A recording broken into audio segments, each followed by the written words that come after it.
Hello, hello. I'm Susanne from Susie's Journal Adventure and I'm finally back again. It's been a while and that had several reasons.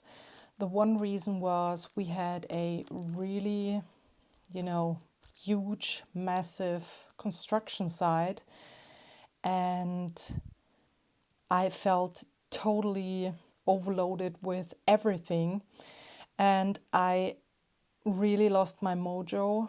I was not creating and art journaling, junk journaling at all. I was really busy behind the scenes with a lot of other things except being creative. So I'm really happy that I finally found back to some kind of a creative routine during the last weeks. And I want to share a little bit of what I did in the last weeks and what I'm currently working on. And in the second part of this video, I want to show you how I make the stitching in my journals because I often get a lot of questions about how this works. And I thought this is a great topic for a new video after such a long time. Let me quickly show you what I'm currently working on. I am enrolled in an online class by Sandi Hester and I just love her style. I will link her Instagram handle and her YouTube channel for you down below. She works really expressive and naive and I just love her style so much. The online class, I think it is called the Abstracted Still Life, was something that I wanted to do for such a long time.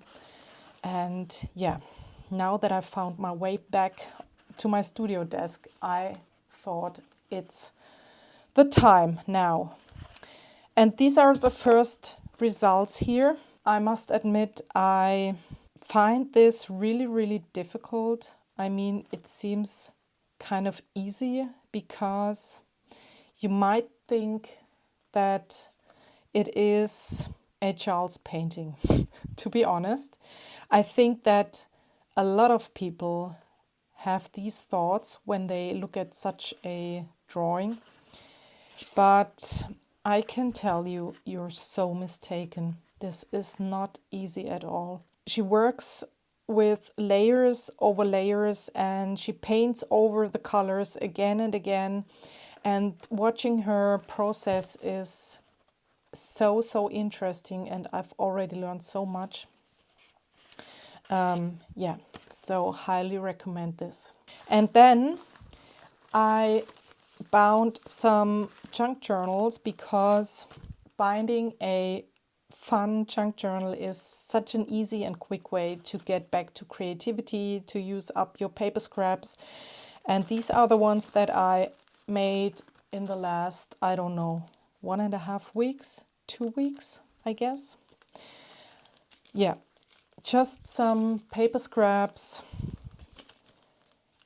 put together without thinking, and I think I stapled these together. This is a really tiny one. I love it. Then this I made from a chocolate packaging, obviously. I love this format. I think it is the first journal with such a format. And I did here and there already some little things.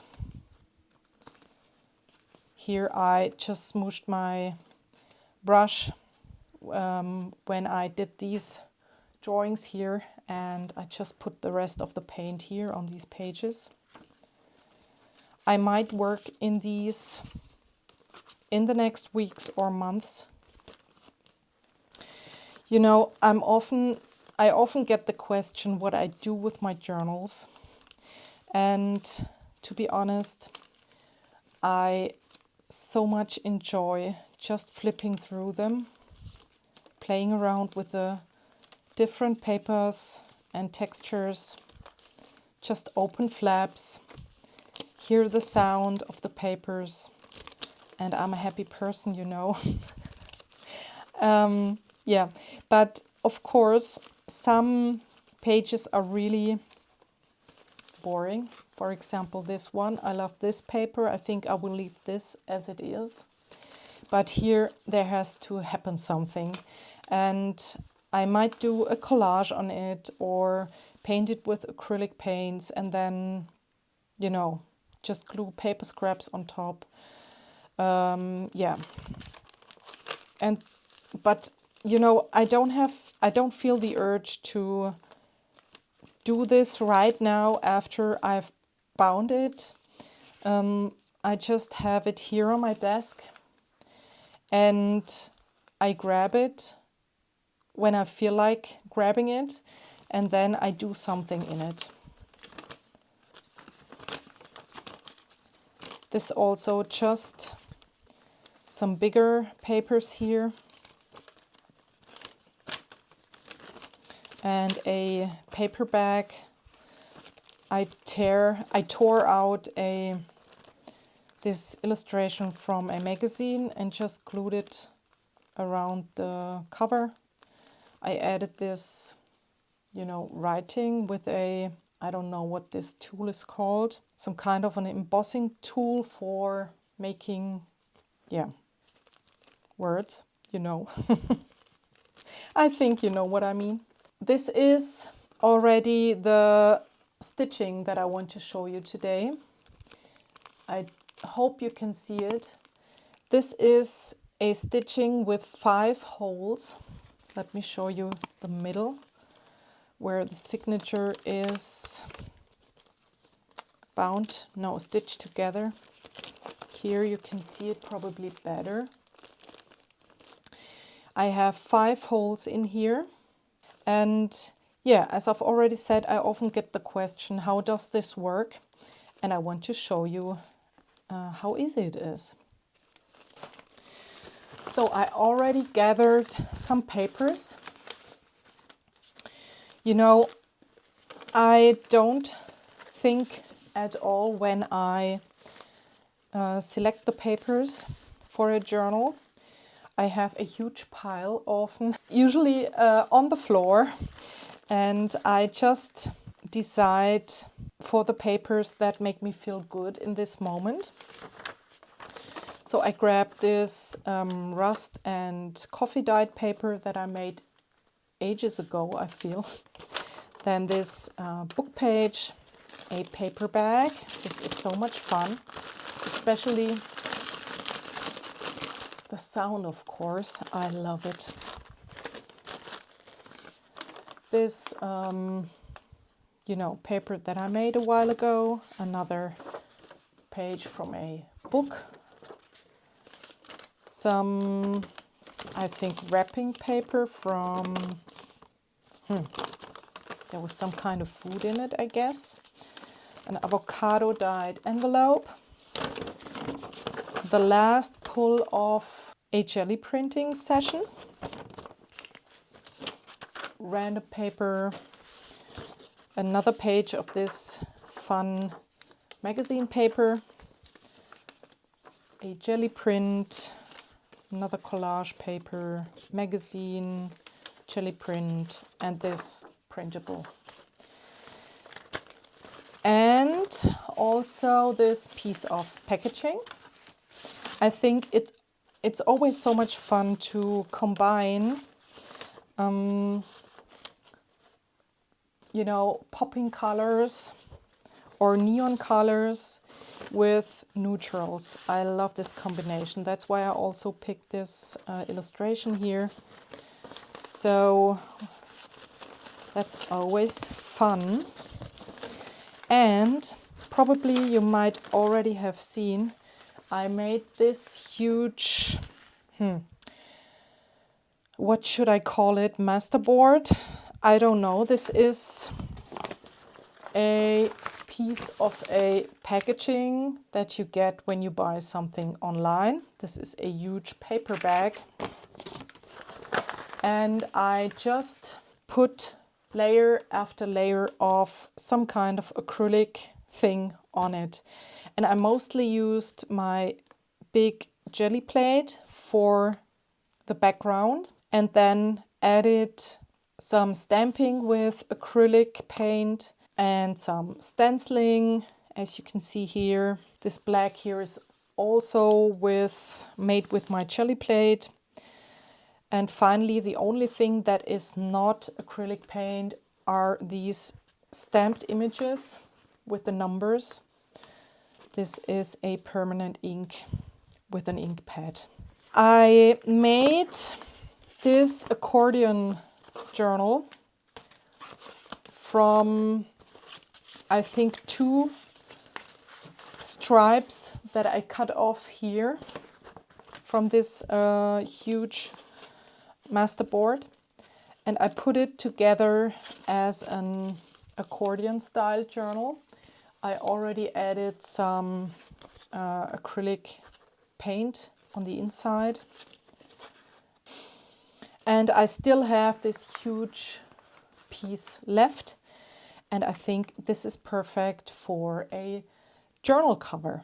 So I will cut this down to a size that I like.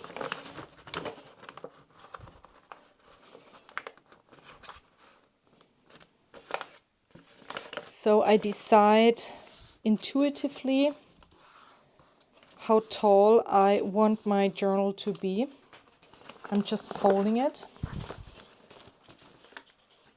And I will cut this off. I don't care about straight edges or things like this. I love my journals to be grungy.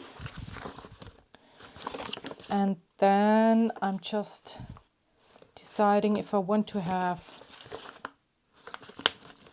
this portion here as my journal cover. I love these colors here. I also love this, but this would be like so. Or do I want this?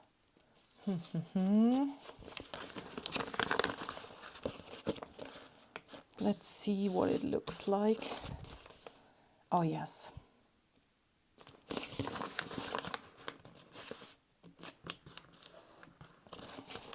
Yes, I'm taking this portion here. So this I will obviously keep. So this is now my journal cover. I can give you the exact measurements. So it is approximately 16.5 centimeters by 11.5 centimeters. And because of the multiple acrylic layers, this piece is really sturdy. So I don't have to double this up with some kind of fabric or extra paper. I can just use it as it is. And of course, this size now is my reference for the pages or for the signature that I put together in the next step. Concerning the size of the papers, I'm also working totally intuitively. I just tear down my papers. I love this strip. Maybe we can add it. No. Don't get distracted, Susanne. So, okay.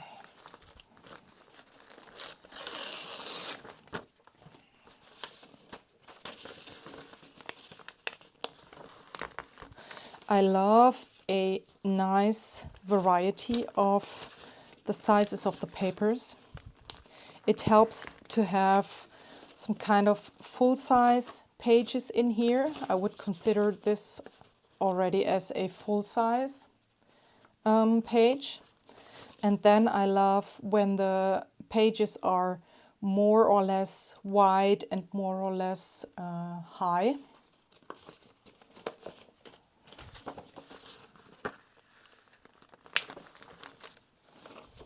We can tear off things later after the journal is bound or before we bind it.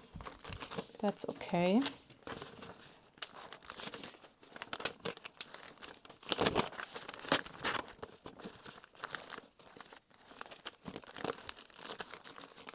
I'm always loving these envelopes because the plastic here always makes great sounds.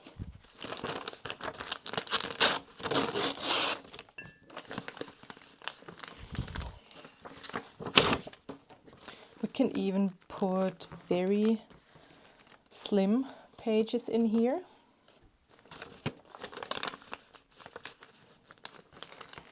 And you don't have to fold it in the middle. You can make a flap or so, or tear it off later on.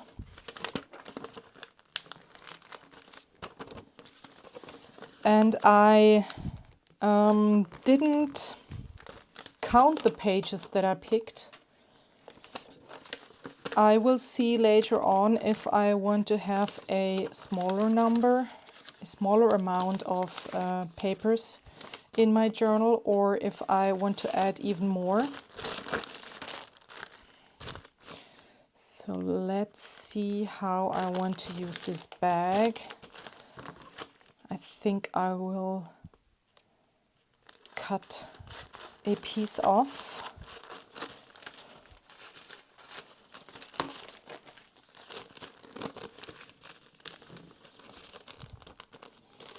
Then I can later on decide if I want to glue here one side together so that we can have a tuck spot, or if we leave it as it is, because here the paper will be bound in.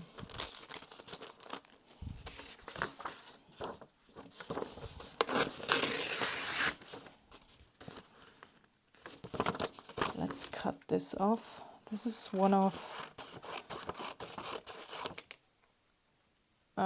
the things I don't do very often, cutting, when it comes to arranging the papers. Now let's tear it. I love this. This adds so much texture to the journal. I love it.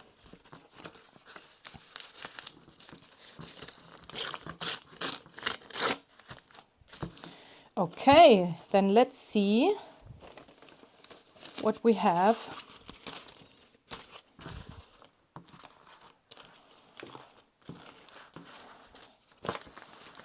So I think this is too much, but we will see it first when the pages are together.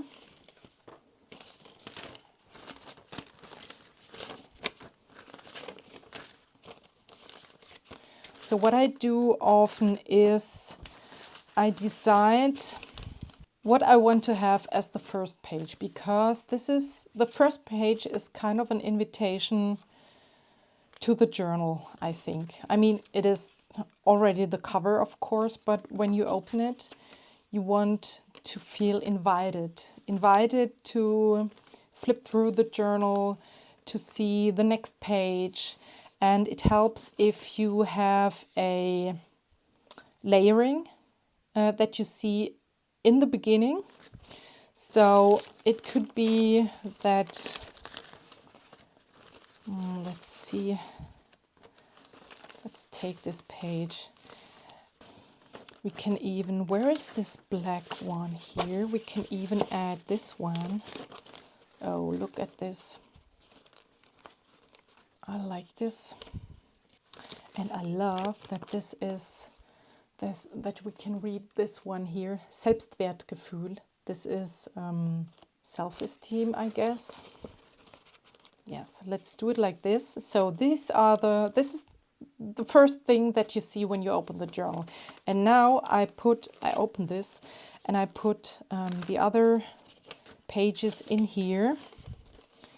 I'm not trying to think at all. I'm just adding the papers in a way that makes me feel good. I mean, this is a white page. I don't like it, of course, but we can do things on it later.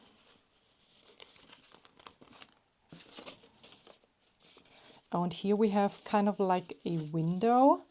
So we can decide if we want to have something interesting that you can see when you look through the window, like so, or a contrasting pattern, maybe this book page. Oh yes, I love this.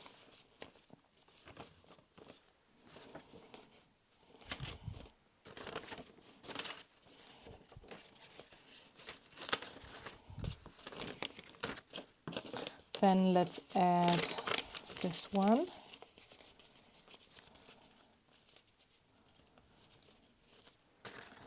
And I think the envelope in the middle.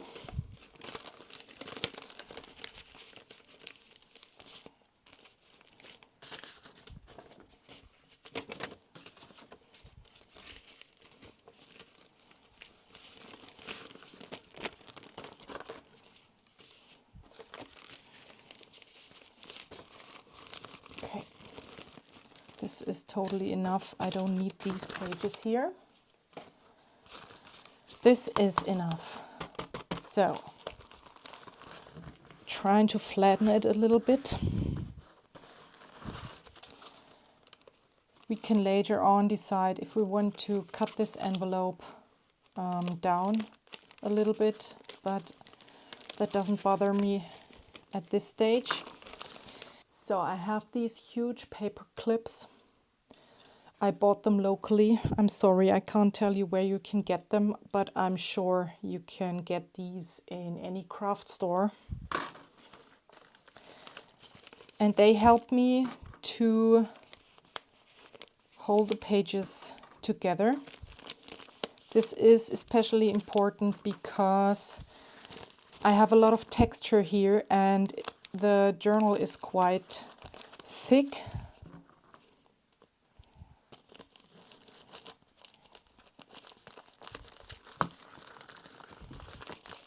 Okay, and you have to be careful. You have to make sure that the pages are pretty, you know, that there is no space between the cover and all the pages. So the best thing is that you don't work like so,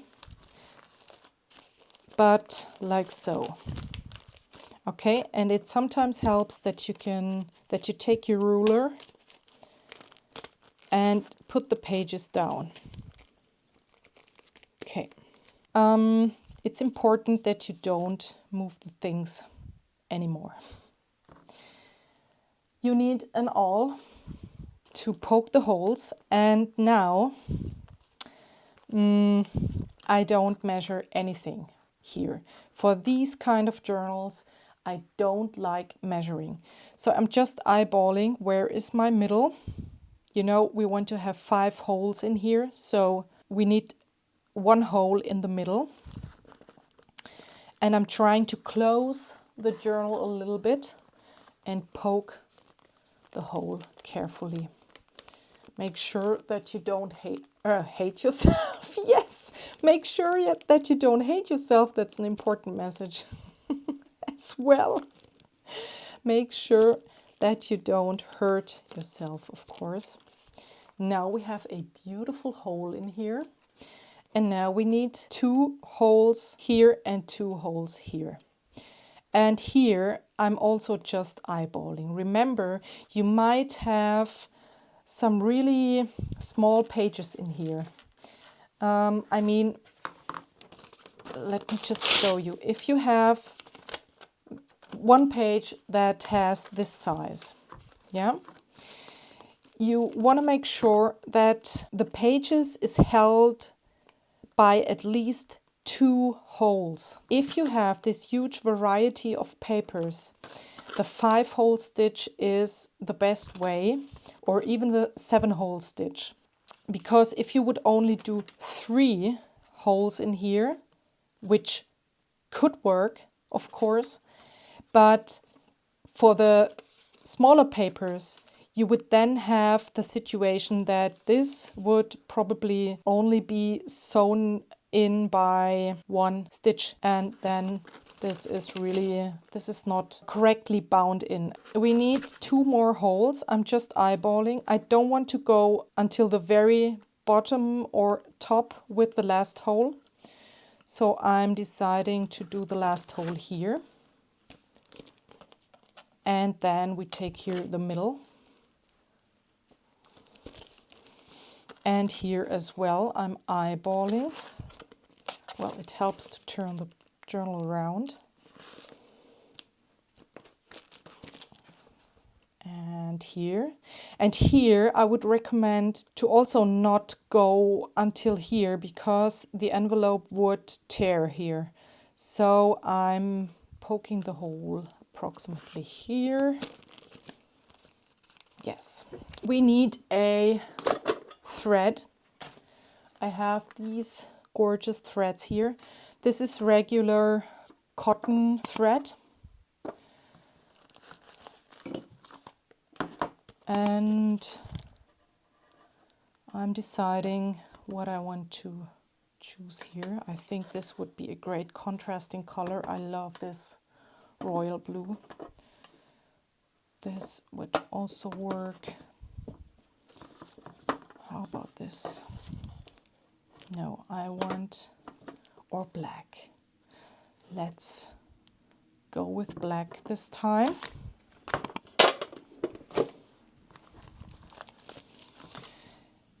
And then the big question always, how long does your thread have to be? For this kind of stitching, I recommend to take the thread twice as long as your journal is high, approximately. You know, this is very generous. This is 3 times.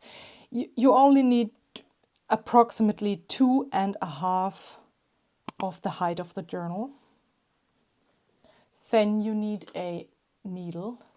This is a regular needle. It is not, you know, dangerous working with. You don't need an extra bookbinding needle for these kind of journals. I don't have such a thing either. For this journal, I'm deciding to start here. It doesn't matter if this is the bottom or the top. I like to start from the bottom. You go in here with your needle.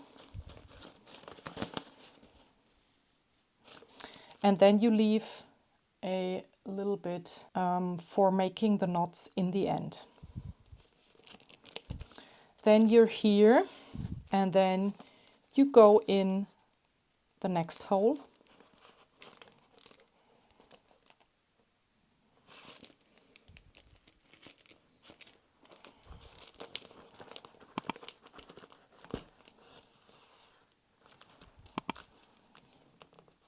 Then you go through the middle hole.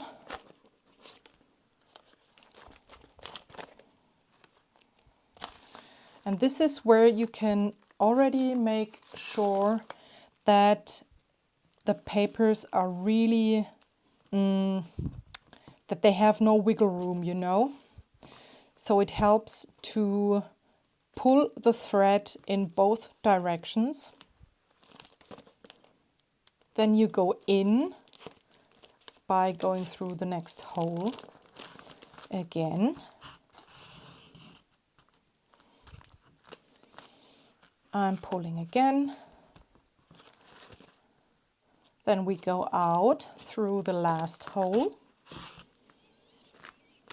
We are pulling again.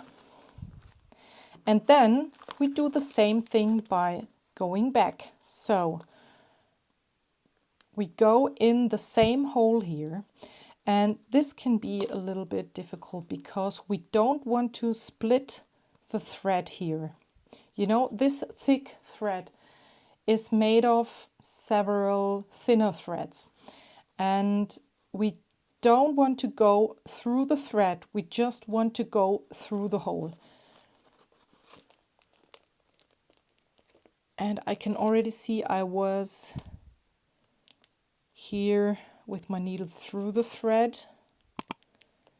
So, okay.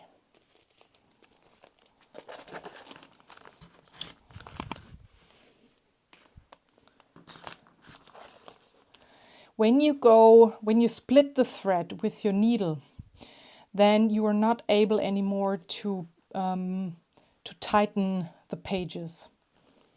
So it is important that you make sure that you just go through the hole.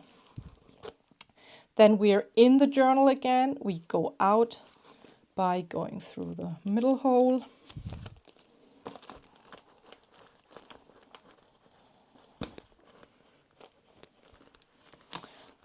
And I'm always trying to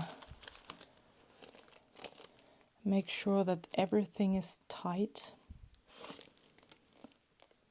Then we go in again.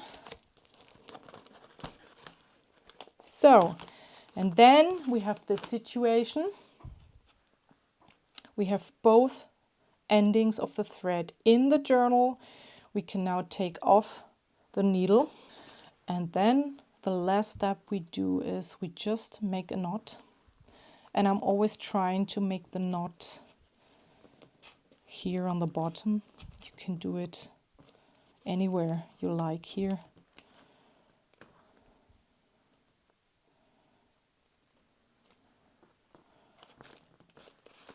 I'm always making 3 knots.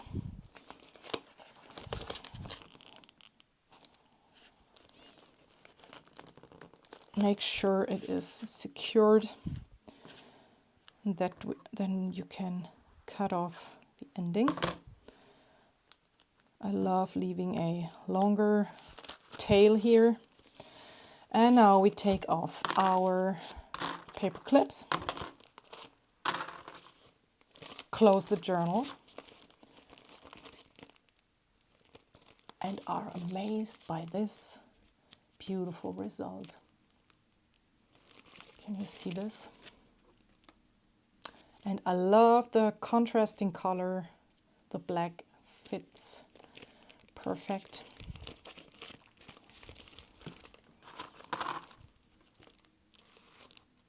Yeah, and this is the inside. And here you can see we have no space. If we would not have pulled regularly on the thread, you would now see that here is a lot of space and the pages are not sewn in correctly. They would be here with a lot of wiggle room and very loose. Yeah, so I hope this was helpful. If you have any questions, please leave me a comment down below or on my Instagram account. On my Instagram you can also find a reel where I show how I made this. I don't know if I've already mentioned this. And yeah, have a lovely day and I hope to see you in my next video. Thank you for watching. Bye!